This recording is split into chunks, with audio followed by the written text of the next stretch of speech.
আসুন আমরা দেখি গ্যালাক্সি ক্রিয়েশন স্কুল সফটওয়্যার কিভাবে কাজ করে। আমি একটা স্কুলের আইডি লগ ইন করে আপনাদেরকে দেখাচ্ছি। এখানে আপনারা সম্পূর্ণ বিষয়টা সুন্দরভাবে বুঝতে পারবেন। প্রথমত আমরা সেশনটাকে সিলেক্ট করে দেব, কোন সেশনে আমরা ভর্তি করাবো স্টুডেন্টকে। এখানে ক্লিক করলেই আপনি সেশনগুলো পেয়ে যাবেন। আপনার যে সেশনটা এখন ভর্তি করাতে চাইছেন সেই সেশনটা সিলেক্ট করবেন। সিলেক্ট করার পরে আপনি এখানে সেভ করে দিবেন, সেই সেশনে চলে যাবে। এখানে প্রথমেই আমরা আসব স্টুডেন্ট প্যানেল। স্টুডেন্ট প্যানেলে আমি পেয়ে যাচ্ছি admission, student list, bulk uploading এবং রিঅ্যাডমিশন। অ্যাডমিশনে যদি আমি ক্লিক করি তাহলে এখানে আমি একটা যে ফর্মটা পেয়ে যাব, এই ফর্মটা ফিল আপ করে সাবমিট করলেই স্টুডেন্টটা অ্যাডমিটেড হয়ে যাচ্ছে। সেটাকে যে স্টুডেন্টকে আমি অ্যাডমিট করালাম তাকে আমি স্টুডেন্ট লিস্টে দেখতে পাচ্ছি। এখানে আপনি অ্যাডমিশন ফর্মটাকে প্রিন্ট আউটও নিতে পারছেন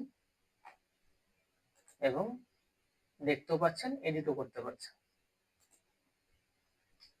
স্টুডেন্টের লিস্ট যদি আপনার কাছে এক্সেল ফাইলে রেডি করা থাকে তাহলে এখানে এক্সেল ফাইল আপলোড করে দিবেন এবং ফটো ফাইলটাকে এখানে আপলোড করে দিবেন, ইনপুট করবেন, সমস্ত স্টুডেন্ট লিস্টের মধ্যে চলে আসবে।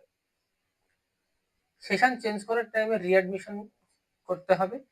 এখান থেকে আপনি রিঅ্যাডমিশনটা হয়ে যাবে। আপনার যদি 25 সালে স্টুডেন্ট লোড হয়ে থাকে তাহলে 26 সালে এখানে এসে তার কোন ক্লাস, সেকশন কত, রোল নম্বর কত নতুন হচ্ছে, তার অ্যাডমিশন ফিস কত, মান্থলি ফিস কত, এটাকে ফিল আপ করার পরে আপনি যদি এখানে সাবমিট করেন তাহলে সে নতুন সেশনে অ্যাডমিটেড হয়ে যাচ্ছে।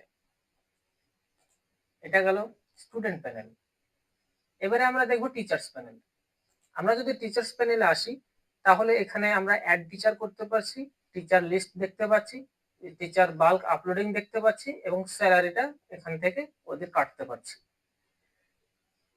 অ্যাড টিচারে যদি আমরা যাই তাহলে এখানে টিচারের ফুল ডিটেলসটা দিতে হবে এবং তার স্যালারি কত সেটাও আপনি দিতে পারবেন এবং তার একটা পাসওয়ার্ড ম্যান্ডেটরি একটা দিতেই হবে। সাবমিট করে দেবেন, স্টুডেন্ট টিচারের লিস্টে সেই টিচারটা চলে আসবে। এরপরেও আপনার যদি এক্সেল ফরম্যাটে টিচারের লিস্ট রেডি করা থাকে তাহলে আপনি এখানে এক্সেল ফাইল আপলোড করে দিবেন, ফটো ফাইলটাকে আপলোড করে দেবেন, আপলোড করবেন, সমস্ত টিচার আপলোড হয়ে যাবে। আমি যদি স্যালারিতে যাই তাহলে এখানে আপনার যে টিচারগুলা অ্যাড করেছেন সেই টিচারের লিস্ট আপনি এখান থেকে এইভাবে পেয়ে যাবেন। কোনো একটা টিচারকে যদি আপনি ক্লিক করেন তাহলে সেই টিচারের কত টাকা বেতন সেটা আপনি এখানে দেখতে পাবেন এবং পাশে যে মার্ক অপশন আছে এই মার্ক অপশনে ক্লিক করে আপনি তার বেতনটা পে করতে পারবেন। এরপরে আসবো ফিজ প্যানেল। ফিজ প্যানেল আমাদের একটা সবচেয়ে সহজ সরল পদ্ধতি। এখানে ফিজ প্যানেলে এসে আমি প্রথমে টিউশন ফিজে যাব। টিউশন ফিজে যাওয়ার পরে আমি এখানে কোন ক্লাসের ফিজ কাটবো, আমি ক্লাস 1 এর ফিজ কাটবো, সেকশন এ, রোল নাম্বার আমি 12 রোল নাম্বার দিয়ে দিলাম। এখানে সার্চ করলেই ওই স্টুডেন্টের ফুল ইনফরমেশনটা আমার এখানে শো করবে। এইখানে আগস্ট পর্যন্ত পেমেন্ট করা আছে তার জন্য পাশে শুধুমাত্র প্রিন্ট অপশন আছে। এরপরে সেপ্টেম্বর, অক্টোবর, নভেম্বর, ডিসেম্বর এগুলো পেমেন্ট করা হয়নি তার জন্য এখানে শুধুমাত্র ব্ল্যাঙ্কস অপশন দেওয়া আছে। এখানে কথার কথা যদি কোনো গার্জেন 500 টাকা পেমেন্ট করে আর হচ্ছে 600 টাকা, সেক্ষেত্রে আপনার পার্ট পেমেন্টের সিস্টেম আছে। সেক্ষেত্রে আপনি এভাবে কাটবেন, এখানে 300 টাকায় থাকবে কিন্তু এই 300 এখানে আপনি 200 টাকা করে দেবেন, তাহলে 500 টাকা আপনার পেমেন্ট হয়ে যাবে। এবারে কি হচ্ছে, আমি যদি পে অ্যান্ড প্রিন্ট করি তাহলে এখানে দেখুন, লক্ষ্য করুন, এখানে সেপ্টেম্বর মাসে 300 টাকা, অক্টোবর মাসে 200 টাকা, টোটাল 500 টাকা রিসিভ আপনি কাস্টমারকে দিয়ে দিতে পারছেন। এবারে আমরা যদি আবার পেমেন্ট অফ পেজে চলে আসি তাহলে এখানে লক্ষ্য করুন, অক্টোবর মাসের এখনো 100 টাকা ডিউ আছে সেটা এখানে দেখাচ্ছে এবং তারপরের মাসগুলো 300 টাকা করে সেটাও দেখাচ্ছে। এবারে আপনি যদি আবার পেমেন্ট করেন তাহলে এখানে আবার পেমেন্ট করবেন, যে কোনো একটা যেটা হোক আপনার পেমেন্ট করবেন, পে করবেন, ওটা হয়ে যাবে। স্টুডেন্টের পেমেন্ট টিউশন ফিজ, অ্যাডমিশন ফিজ ছাড়াও আদার্স পেমেন্ট হিসাবে যদি কিছু ধার্য হয় তাহলে সেক্ষেত্রে ওই স্টুডেন্টের এখানে কি পারপাজে অ্যামাউন্টটা নেওয়া হচ্ছে সেটা লিখবেন, অ্যামাউন্ট কত টাকা সেটা লিখবেন, এবং মোড কোন মোডে পেমেন্টটা হচ্ছে সেটা লিখে সাবমিট করলেই নিচে এটা শো করবে এবং এই অ্যামাউন্টটা আপনার অ্যাকাউন্টস প্যানেলে অ্যাড হয়ে যাবে। এখানে অ্যাডমিশন ফিজের ক্ষেত্রে 0 দেওয়া আছে, তার কারণে এই স্টুডেন্টের অ্যাডমিশন ফিজ একদম পেমেন্ট করা আছে, ক্লিয়ার করা আছে। ওই জন্য যদি কোনো স্টুডেন্টের অ্যাডমিশন ফিজ ডিউস থাকে তাহলে এইখানে সে তার ডিউসটা দেখাবে, আপনি সেটা আলাদা করে পেমেন্টও করতে পারেন। এখানে স্টুডেন্টের ক্লাস, রোল, সেকশন, নিজের নাম এবং বাবার নামটা দেখতে পাবেন। এটা গেল আমাদের ফিজ পেমেন্ট।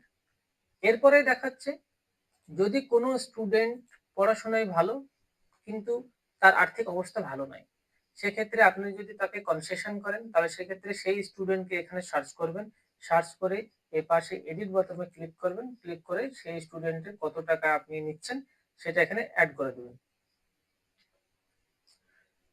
যেটা আপনি অ্যাড করবেন সেটাই কিন্তু ওই স্টুডেন্টের যখন পেমেন্ট বিল কাটতে যাবেন তখন সেই কম যত টাকা আপনি কনসেশন করেছেন সেটা বাদ দিয়ে যেটা হবে সেটাই আপনি বিলে শো করবে। এখান থেকে আপনি ফিজ হিস্ট্রিটা টোটালটা দেখতে পাচ্ছেন, ক্লাস সেকশন ওয়াইজ আপনি সার্চ করেও দেখতে পাচ্ছেন। এরপরে আমি আসছি এক্সপেন্সে। এক্সপেন্সটা হচ্ছে আজকে আমার স্কুলে কত টাকা খরচ হচ্ছে, কি পারপাসে খরচ হচ্ছে সেটার একটা নোটস রাখার জন্য। আপনি কি পারপাসে খরচ হচ্ছে সেটা লিখে দিলেন, স্কুল বেল্ট হতে পারে, অন্যান্য আদার্স অন্যান্য আরো কিছু হতে পারে। এরপরে অ্যামাউন্টটা বসিয়ে দেবেন, ডেটটা দিয়ে দেবেন, সাবমিট করে দেবেন। নিচে যেমন ডিটেলসটা শো করবে তার পাশাপাশি আপনি যদি টুডে ইনকাম অ্যান্ড এক্সপেন্স এইখানে আসেন তাহলে এইখানে আপনি দেখতে পাবেন আপনার টোটাল ইনকাম এবং খরচ। ইনকামটা আসছে আপনার ফিজ প্যানেল থেকে আর খরচটা আসছে আপনার এক্সপেন্স থেকে। তারপরে টোটালে আপনি এখানে দেখতে পাচ্ছেন, এখানে আপনি আজকের দিনের ক্ষেত্রে দেখতে পাবেন কত টাকা ইনকাম হয়েছে, কত টাকা খরচ হয়েছে, কত টাকা প্রফিট হয়েছে। আপনি এটা প্রিন্ট আউটে পেয়ে যাবেন। এরপরে আমি যদি আসি অ্যাকাউন্টস প্যানেলে, অ্যাকাউন্টস প্যানেলে আসলে আমি এখানে দেখব টোটাল আমার কত টাকা আয় ব্যয় হয়েছে এবং প্রফিট কত দাঁড়িয়েছে। এবারে যদি ম্যানেজমেন্ট থেকে ক্লার্ককে কিংবা হেডমাস্টার মশাইকে জিজ্ঞেস করে যে আমার জানুয়ারি, ফেব্রুয়ারি, মার্চ যে কোনো একটা মাস উল্লেখ করে যদি বলে যে ওই মাসের আমার আয় ব্যয়ের হিসাবটা দাও, তাহলে সেক্ষেত্রে এইখানে আপনি ওই মাসের শুরুর ডেটটা লিখবেন এবং এখানে শেষের ডেটটা লিখে সার্চ করলেই ওই 1 মাস কিংবা 2 মাস বা 3 মাস বা 6 মাসের যা হিসাব দেবেন পুরো হিসাবটা আপনি এখানে কমপ্লিটলি পেয়ে যাবেন এইভাবে। আচ্ছা, এরপরে আমি আসব কোর্স প্যানেল। কোর্স প্যানেলে আসলে আমি এখানে দেখতে পাবো ক্লাস, সাবজেক্ট, ক্লাস রুটিন। ক্লাসে আসলে আমি এখানে কোন কোন ক্লাস আমার এখানে থাকবে, হতে পারে নার্সারি, হতে পারে কেজি, হতে পারে 9, 10, এগুলাকে আপনাকে প্রথমে এখানে সেট করে রাখতে হবে। সেট করে দিলে তবেই আপনি যখন অ্যাডমিশন করাতে যাবেন তখন সেটা ওখানে শো করবে। সাবজেক্ট, এখানে কোন ক্লাসের কি কি সাবজেক্ট আছে সেটা আপনি এখানে অ্যাড করতে হবে, এটা একবারই করতে হবে। ক্লাস রুটিন, ক্লাস রুটিনটা আপনাকে এখানে সেট করতে হবে। প্রথমে ক্লাস সেট করবেন, এখানে ডে সেট করবেন, এখানে সাবজেক্ট বাংলা, এখানে কোন টিচার নিচ্ছে সেই টিচার, আর এখানে কোন পিরিয়ড সেটা অ্যাড করে দেবেন। এভাবে যতটা হবে ততটা অ্যাড করে দিয়ে সেভ অ্যান্ড সেভ রুটিন করবেন, প্রিন্ট করবেন, হয়ে যাবে আপনার ক্লাস রুটিন। এক্সাম প্যানেল, আমরা এক্সাম প্যানেলে আসব। এখানে একটু লং প্রসেস আছে, যেমন এক্সাম ম্যানেজ। প্রথমে আমাকে সেট করতে হবে আমার পরীক্ষাটা কোন টার্মের পরীক্ষা হচ্ছে। এখানে first term, second term, third term যেটাই হবে সেখানে এখানে টাইপ করে দেবো, সাবমিট করে দেবো এবং সেটা নিচে শো করবে। আমি এখানে টার্ম সেট করলাম, এরপরে নাম্বার, কত মার্কের পরীক্ষা হবে সেটা সেট করব। এখানে ক্লাস সেট করব, এখানে টার্ম সেট করব, এখানে সাবজেক্ট, এখানে কেজি ফার্স্ট টার্মের বাংলা কত মার্কের পরীক্ষা হবে, রিটেন কত, ওরাল কত, আমি এটা লিখে দিয়ে সাবমিট করে দিই আর মার্কস, এক্সাম মার্কস হয়ে গেল। এরপরে এক্সাম রুটিন, এবার আমি পরীক্ষা রুটিন দেবো। পরীক্ষা রুটিন যখন দেবো তখন আমি এখানে সেট করে দেবো ক্লাস, টার্ম, সার্চ করে দেবো। এবারে ওইখানে আমি যে সাবজেক্টগুলো অ্যাড করেছি যতগুলো, সেই সাবজেক্টগুলো এখানে আমার শো করবে। এরপরে আমি পরীক্ষার ডেটটা দেবো, শুরুর টাইম দেবো, শেষ টাইম দেবো, ডিউরেশনটা অটোমেটিক চলে আসবে। এটা ফিল আপ করার পরে আপলোড রুটিন করব এবং প্রিন্ট এক্সাম রুটিন করব। এরপরে আমার কাজ হচ্ছে অ্যাডমিট কার্ড। এবারে আমি স্টুডেন্টকে অ্যাডমিট কার্ড শো করব। আমি প্রথমে এখানে ক্লাস সেট করব, টার্ম সেট করব এবং সেকশন সেট করব। সার্চ করলেই আমার এখানে অ্যাডমিট কার্ডটা চলে আসবে। এই অ্যাডমিট কার্ডে আমি একবারই যে ফটোটা আপলোড করব সেই ফটোটা এখানে চলে আসবে, হেডমাস্টারের সিগনেচার চলে আসবে। যেহেতু আমি ওদিকে কিছু ফটো দিইনি, তার জন্য এখানে ফটোটা আসছে না। আপনারা যখন ফটোটা দেবেন এখানে ফটোটা চলে আসবে। অ্যাডমিট দিয়ে দেওয়া হলো, পরীক্ষা হয়ে গেল। এবারে আপনাকে মার্কশিট রেডি করতে হবে। মার্কশিট রেডি করার জন্য টিচার্সদেরকে বলে দিবেন নাম্বারটা অ্যাড করার জন্য। তারা টিচার্স প্যানেলে যাবে। এটা হচ্ছে অ্যাপস, আপনারা এটা ফ্রি অ্যাপস পেয়ে যাবেন গ্যালাক্সি ক্রিয়েশনের লোগো সমেত। আচ্ছা, এটা হচ্ছে মোবাইল অ্যাপ খুললে আপনারা এইভাবে দেখতে পাবেন, এটা হোম, এটা প্রোফাইল, লগ আউট। আপনারা যখন পরীক্ষা হয়ে যাবে তখন আপনি মার্কস এন্ট্রিতে চলে আসবেন। মার্কস এন্ট্রিতে আসলে কোন সাবজেক্টের আপনি পড়ান ওই ক্লাসটাই, সেটাকে সিলেক্ট করে নেবেন। আমি এটাকে সিলেক্ট করে নিলাম। এরপরে কি হচ্ছে, কোন টার্ম, ফার্স্ট টার্ম, সমস্ত ওই ক্লাসের ক্লাস 1 এর এ সেকশনের সমস্ত স্টুডেন্ট এখানে শো করবে। এবারে এখানে আপনি শুধুমাত্র রিটেন কত দেখা যায়, 40 মার্কের রিটেন হয়েছে, তার মধ্যে কত পেয়েছে, 34। ওরালে 10-এ 10, এখানে আপনি লিখে দেবেন, টোটাল 44 অটোমেটিক চলে আসবে।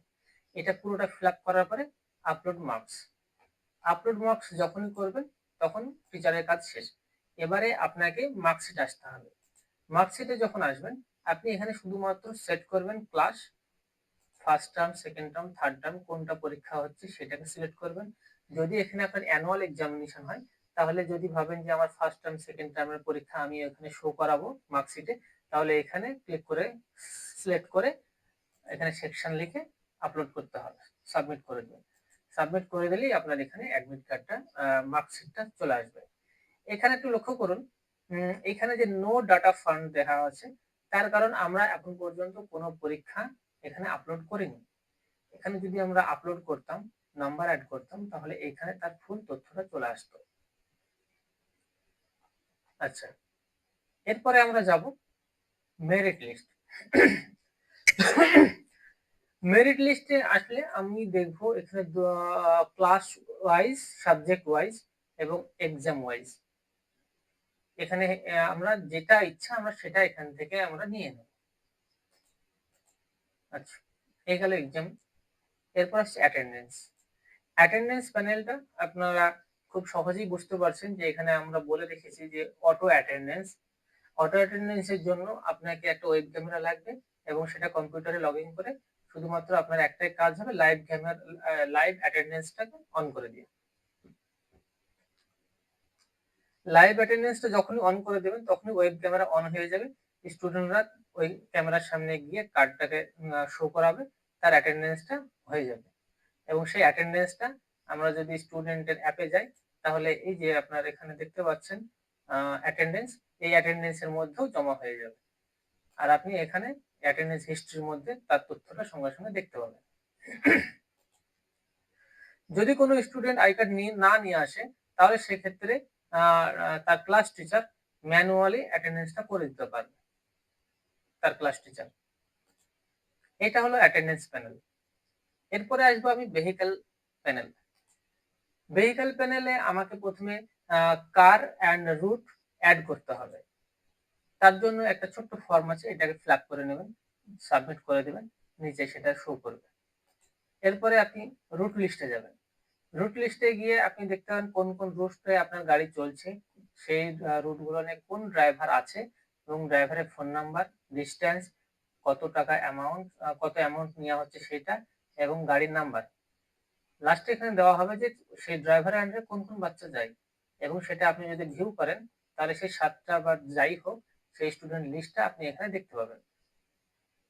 তার উপরে দেখতে পাবেন রুট নাম, গাড়ির ড্রাইভার নাম, ফোন নাম্বার, ড্রাইভারের ফটো এবং কার নাম্বার। এটা প্রিন্ট আউট করে আপনি ড্রাইভারকে দিয়ে দিতে পারছেন। গাড়ির যদি ফিজ আপনারা স্কুল থেকে কালেক্ট করেন তাহলে এখান থেকে আপনি ফিজ কালেকশনটা করে নিতে পারছেন। হস্টেল, হোস্টেলটা আমাদের প্রথমে অ্যাড করে নিতে হবে। এখানে সমস্ত স্টুডেন্টেরই লিস্ট দেখতে পাবেন। যে স্টুডেন্ট হোস্টেলে থাকবে তার নামের পাশে এখানে শুধুমাত্র তার কত টাকা হোস্টেল ফিজ হচ্ছে সেটা আপনি এখানে অ্যামাউন্ট লিখে সাবমিট করে দিলেই সেই হোস্টেল প্যানেলে চলে যাবে। এখানে হোস্টেল লিস্ট দেখতে পাবেন, এখানে হোস্টেলের ফিজ কালেকশনটা করতে পারছেন। তাহলে এখানে কি হলো, ফিজ কালেকশনের জন্য ফিজ প্যানেল, ভেহিক্যাল প্যানেল কালেকশনের জন্য ভেহিক্যাল প্যানেল, হোস্টেল কালেকশনের জন্য হোস্টেল প্যানেল। আচ্ছা, ডায়েরি, স্টুডেন্ট ডায়েরির এখানে আপনার যে ডিজাইন থাকবে কমপ্লিট ডায়েরি এখানে তোলা থাকবে। আপনারা যখন ইচ্ছা আমাদেরকে অর্ডার দিলেই ডায়েরি প্রিন্ট করে আপনাদের নির্দিষ্ট টাইমের মধ্যে পৌঁছে দেওয়া হবে। অর্ডার ম্যাটেরিয়ালস, এখান থেকেই আপনারা সমস্ত কিছু অর্ডার আমাদেরকে পাঠাতে পারবেন। রিপোর্ট প্যানেল, এটা একটা গুরুত্বপূর্ণ প্যানেল। এখানে আপনি দেখতে পাবেন অ্যাডমিশন ডিউ লিস্ট, মান্থলি ফিস ডিউ লিস্ট, কার ফি ডিউ লিস্ট, হোস্টেল ফি ডিউ লিস্ট। আমি যদি মান্থলি ফিস ডিউয়ে যাই তাহলে আপনি এখানে দেখতে পাবেন কোন ক্লাসের কার কার কত টাকা ডিউজ আছে। এখানে যেমন দেখুন এই স্টুডেন্টের নাম মেঘা খাতুন, এর বেতন বাকি আছে মে, জুন, জুলাই, আগস্ট, সেপ্টেম্বর। এই 5 মাসের বেতন তার বাকি আছে। এটা আপনি ক্লাস ওয়াইজ আলাদা আলাদা করে প্রিন্ট করতে পারছেন এবং সেক্ষেত্রে প্রিন্ট নিয়ে আপনি আলাদা করে মাস্টারগুলো যাই হোক চেকে দিয়ে আপনি সেই কালেকশনটা করাতে পারছেন। এটা একটা খুব গুরুত্বপূর্ণ ভাইটাল বিষয়। সেম অ্যাডমিশন লিস্টও তাই। আচ্ছা, এরপরে আমরা যাব অ্যাপ প্যানেলে। অ্যাপ প্যানেলটা এখান থেকে আপনি কন্ট্রোল করতে পারছেন। আপনার স্কুলের নামে যদি কোনো রকম ইউটিউব চ্যানেল থাকে তাহলে সেক্ষেত্রে কোনো ইভেন্ট হোক, কোনো স্পেশাল ক্লাস হোক, আপনি সেটাকে রেকর্ড করে যদি ইউটিউবে দিয়ে দেন তাহলে সেখানে যে লিঙ্কটা থাকবে সেই লিঙ্কটা আপনি এখানে যদি দিয়ে দেন, টাইটেল দিলেন, ভিডিও লিঙ্ক দিলেন, সাবমিট করে দিলেন, এখানে সেটা যেমন শো করবে ঠিক তেমন স্টুডেন্ট তার মোবাইলে গার্জেন এইখানে ক্লিক করলে সেই অ্যাপটা দেখতে পাবে, সেই বিষয়টা দেখতে হবে। এতে কি হবে, আপনার স্কুলের ইউটিউব চ্যানেলের সাবস্ক্রিপশন বাড়বে, ওয়াচ টাইম বাড়বে এবং গার্জেন তার জানার বিষয়টা জানতে পারবে। আচ্ছা, এই গেল ইউটিউব চ্যানেল। নোটিশ, নোটিশের ক্ষেত্রে কি হচ্ছে, নোটিশটা আপনি যখন এখানে সিলেক্ট করবেন কাকে নোটিশটা পাঠাচ্ছেন, টিচারকে না স্টুডেন্টকে, আপনি যাকেই পাঠাবেন তাকে সিলেক্ট করবেন, তার টাইটেল দিবেন, ডেসক্রিপশনে যা লেখার নোটিশ লিখে দিবেন। যদি কোনো ফটো থাকে সেই ফটোটাও আপনি এখানে আপলোড করে দিয়ে সাবমিট করতে পারেন, তাহলে সেই নোটিশটা তার কাছে চলে যাবে। আচ্ছা, এখানে আমরা এক্সাম প্যানেল এখানে নাম দিয়েছি তার কারণ এখানে কিন্তু দুটো এক্সামের বিষয় আছে, অ্যাডমিট কার্ড, মার্কশিট। আমরা এখান থেকে এটা অ্যাপের মাধ্যমে সবসময় পাঠাবো না, কেননা আমরা তাদেরকেই পাঠাবো যাদের পেমেন্ট কমপ্লিট করা আছে বা আমাদের শর্ত সাপেক্ষ যাদের যে স্টুডেন্টের পেমেন্ট কমপ্লিট করা আছে তারা একমাত্র দেখতে পাবে তাদের রেজাল্ট হোক অ্যাডমিট হোক। তো সেক্ষেত্রে এটাকে ম্যানেজ করে করা হয়েছে।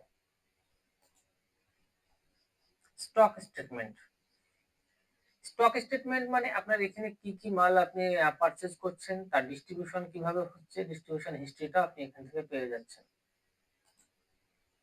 স্পোর্টস প্যানেল, স্পোর্টস প্যানেল এটা একটা খুব মানে জটিল প্রক্রিয়া যে কোনো স্কুলের ক্ষেত্রে, সেটা আমরা এখানে খুব সহজেই আপনাদের সামনে উপস্থাপন করেছি। যেমন ইভেন্ট, প্রথমে আমরা ইভেন্ট সেট করব, কি কি ইভেন্ট আমরা রাখবো সেটা আমরা এখানে সেট করে নেব এবং তার লিস্টটা আমাদের এখানে শো করবে। যেটা ভুলবশত হয়েছে আমি এটাকে ডিলিট করে দিচ্ছি। আচ্ছা, এটা যেমন আমরা সেট করা হয়ে যাবে তখন আমরা চলে যাব ইভেন্ট অ্যাড স্টুডেন্ট। এখানে আমি ক্লাস সেট করব, সেকশন সেট করব, সার্চ করে নিয়ে দেখে নেব কোন কোন স্টুডেন্ট আমার আসছে এবং তাদেরকে এখানে আমি অ্যাড করে নেব, কে কে নাম দিচ্ছে খেলাতে। এটা কিন্তু 100 মিটার দৌড়ে হচ্ছে। আচ্ছা, এরপর আমি যদি ব্যাকে যাই তাহলে ইভেন্ট লিস্ট, এখানে আমি দেখতে পাবো যে কে কে কোন খেলায় নাম দিয়েছে। এখানে 100 মিটারে এই কটা নাম দিয়েছে এবং খেলা শেষ হওয়ার পরে এখানে এডিট করে আপনি এখানে তার র্যাঙ্কটাও দিয়ে দিতে পারছেন।